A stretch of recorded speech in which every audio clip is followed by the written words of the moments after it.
Greetings, everyone. Eric Brown, MOBO-Media, MOBO-Media. Hey, back at you again, back at you again. Hey, I thought I'd talk about, again, something interesting. Let's talk about food today. Talk about food. I want to talk about my food choices. I want to talk about, food in general and kind of where food has come and how it has evolved. So first and foremost, as many of you, or some of you may know, those that know me, if you don't know me, look around the channel. I got a couple of introductory videos. But, I came from the bottom, man. I came from the bottom. I was born into poverty, raised up in poverty, and so struggled, and so had to make ends meet by, doing what we can and eating what we can. And I ate everything from every part of the pig, man, every part of the cow, chicken, and just I ate things that typically you wouldn't even find in the store. I mean, back then, hell, I remember when we were younger, my grandmother would fry chicken, man. She would fry every part of the chicken, not just the parts you see in KFC and some of these other places, Popeye, some of the other places. I mean, my granny would fry the necks, chicken necks. She'd fry the chicken backs, and I actually love chicken backs, believe it or not. She'd fry gizzards and chicken gizzards, you name it, man, every part of the chicken. So, obviously with us, as black people, our I guess palate, so to say, really evolved. A lot of it evolved out of slavery. A lot of slavery, particularly the African Americans who were brought over and introduced to foods that they were foreign to them. So years ago, man, we were the African diet, particularly coming from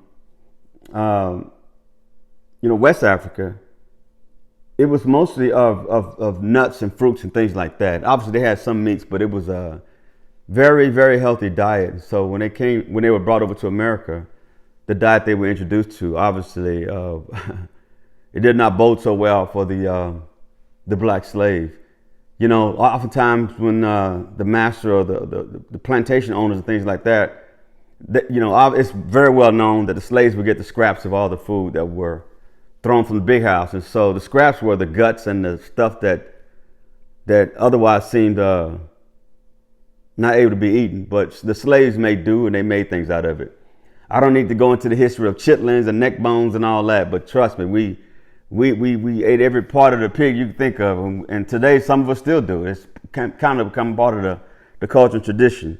I do have my issue with some of the health aspects of it, because I do understand that. That's something to celebrate because we were able to make something out of nothing. But I think now we need to look at the educational part of it and find out, was that something out of nothing really good for us? And so, pig in itself, pork in itself, nothing against those who eat it.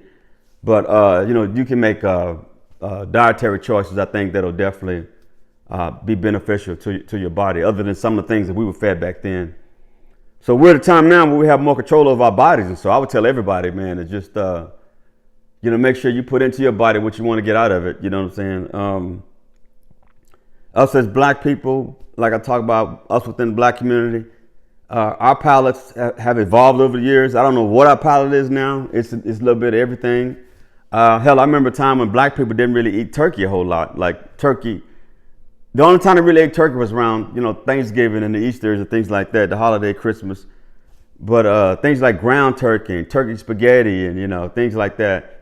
That was rare back then for us to be eating that type thing, but it was introduced. I know I introduced it into my family. I tried to do as much as I could, because I 22-year Air Force, I traveled all over the world. And so I was introduced to a lot of different foods, and so I tried to introduce those foods to my family, particularly things like seafood and different uses of foods we already ate, like chicken and turkey and things like that.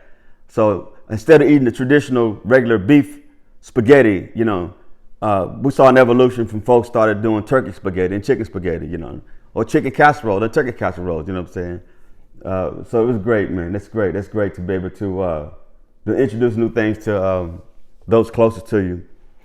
But like I said, food choices, man, nowadays, you just got to be careful because, wow, everything is so fast, man. Everything is so, what do they call it? I don't know the word for it. It's super over processed, some super processed. Some crazy word, processed food in itself is already bad, but now ultra processed is what they call it, ultra processed. And I think some of the things that are ultra processed, things like potato chips and, you know, sodas and things like that, man. Things they said are not really that good for you. You know, they're great to eat as a comfort foods and things like that, but that's not something you use as a meal.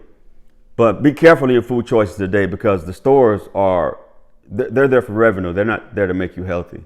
And hospitals are there for revenue. They're not there to make you healthy either. So with those two working hand in hand, man, they're not working in your favor, either one of them. So both of them, you have options and choices. You have options of the type of healthcare you want.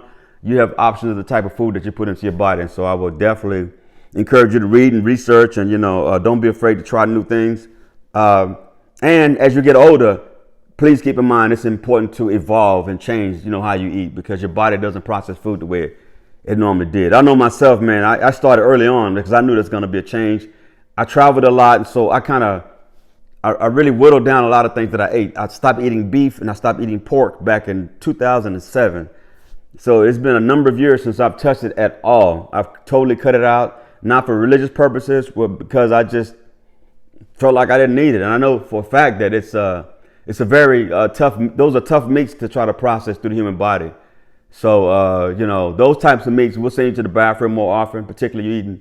Some people, I know friends, man, that say they eat, every time they eat a hamburger, they got to go to the bathroom. And so it's going to happen, you know, and that's kind of odd, man. You know, I know for me, I'm a little more regulated than that. And that's because I don't put a lot of the crazy stuff into my body. But everybody is different, to each his own. I would just ask everybody to make sure that you stay in control of what you put into your body, because what you put into it is what you get out of it. As you get older, you know, what you put into your body when you were younger, that stuff starts to manifest itself in the healthcare issues. And so that's something, my goodness, that you do not want to be dealing with. You know, it's crazy how many young people I see on dialysis, or young people with kidney problems, young people with, you know, all these ailments, man. And a lot of it was based on unhealthy lifestyles and unhealthy living and unhealthy eating. You know, obviously sometimes those things are not by choice. You know, you got to get what's available to you. Particularly in the communities I come from, you don't find stores with a lot of fruits and vegetables. It's a damn shame, but we're going to work on that. You know what I'm saying? You know, I don't know, man. Our community is always the last when it comes to getting fresh, nutritious foods and things like that. You know, you will never see a Kroger in the black community.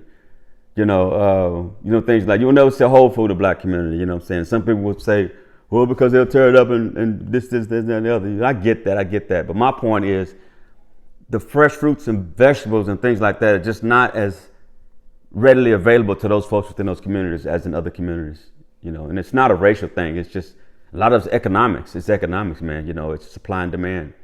But healthy food choices are so important, man. You know, I've had a lot of friends that have, you know, passed on early, and friends that have dealt with health issues. And I'm not saying I haven't had my own health issues. Some related to diet. You know, I had issues with my stomach, man, some time ago. Particularly when I was getting out of the military.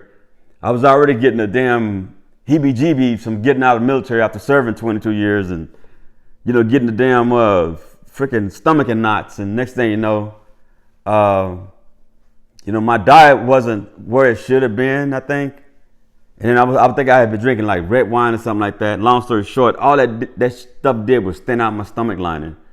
And they said I had like a damn ulcer or something like that. You know what I'm saying? So a lot of it was, I remember when I actually started to have the symptoms from it, for some reason I had been eating spicy foods, man. I don't know why, man. Spicy foods and wines and red wines, things like that. You know, red wine is acidic, and, you know, the stomach lining doesn't bode too well with a lot of acidic stuff, particularly as you get older. So I wasn't a young person. I was probably, I think, 38 when I first started getting signs of ulcers and things like that, because I retired at 39 from the military. I retired at 39 by the grace of God. But food choices, man, you are in control of, like I say, what you put into your body. Also, I forgot to mention this. You are in control of what you put into your body. You are also in control of what you put into your children's body. Please, please, please be mindful of what you put into those little ones' bodies. Because I'm going to tell you right now, the marketing strategies for stores and for goods and products, particularly for kids, is just unbelievable. Y'all know what I'm talking about. Even the cereal. You go in the store, they strategically place the cereal like at the lower part of the shelves with the most colors, the bright colors and the cartoons and things like that, because those are the ones that the kids are going to be pulling on mommy for and saying, I want this, I want this. It's a marketing strategy, man. Marketing strategy. You can't knock those with these strategies, but you can be in control again what goes into your child's body. Particularly nowadays, because they are exposed to so many more things than we were, so many more toxins, in the foods, different types of chemicals and stuff like that, a lot different than we were before. I think back then things were kind of leaning toward more organic than it was now. Now, man, you don't know what you're getting, man. Even in water, man, you don't know what you're getting in water, man. You really don't. I've had bottles of water, man, where I've opened it and it literally smelled like sewage water. I kid you not, it smelled like sewage water. Just the craziest thing, but it doesn't surprise me. It doesn't surprise me at all, man. I don't see anybody regulating. I don't see anybody, chomping at the bit saying, hey, we should be regulating water and where it comes from and how it's filtered and all that type of stuff. But you have choices. You can research and you can get an idea of the types of waters that are known to cause stomach issues, types of waters that are known to, seem to deteriorate over time, depending on the plastic material they're in, those plastic bottles. Those things themselves can be toxic, man. Over time, the water is just basically marinating in that plastic, you know what I'm saying? So with that, this is Eric Brown, MOBO-Media. I'm not going to hold y'all any longer. I just thought I didn't plan on talking this long about food, but food can be interesting, man. I love food. I love trying different foods. I have tried different foods. But the biggest thing for me is I'm grateful that I have been able to expose others to different foods, particularly the foods that I've been exposed to abroad in different places like Japan and Greece and places like Europe and places like Africa, Asia. I did it, done it, man. So I've eaten a lot of different things, which is another reason why I ended up stop eating beef and pork, because I travel so much within the military that beef and pork comes from different places depending on the country you're coming from. And I think at one time, I was in Japan or whatever, and they was getting their beef, I think from, I want to say Australia, but something was going on in Australia, man. And I think it was going on in America at the same time. Everybody remember the old, what do you call that disease? Mad cow disease, mad cow disease, something like that, man. There was a lot of different crazy things going on.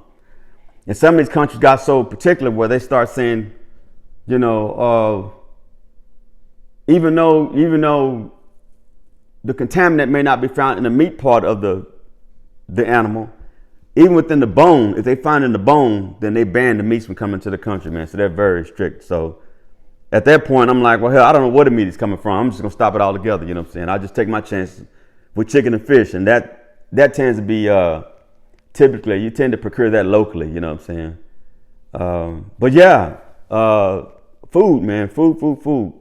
Take care of yourselves. Take care of your bodies. Take care of your kids. And be in control of what you put into your bodies. Y'all take care. Eric Brown, MOBO-Media. Please subscribe. Bye-bye.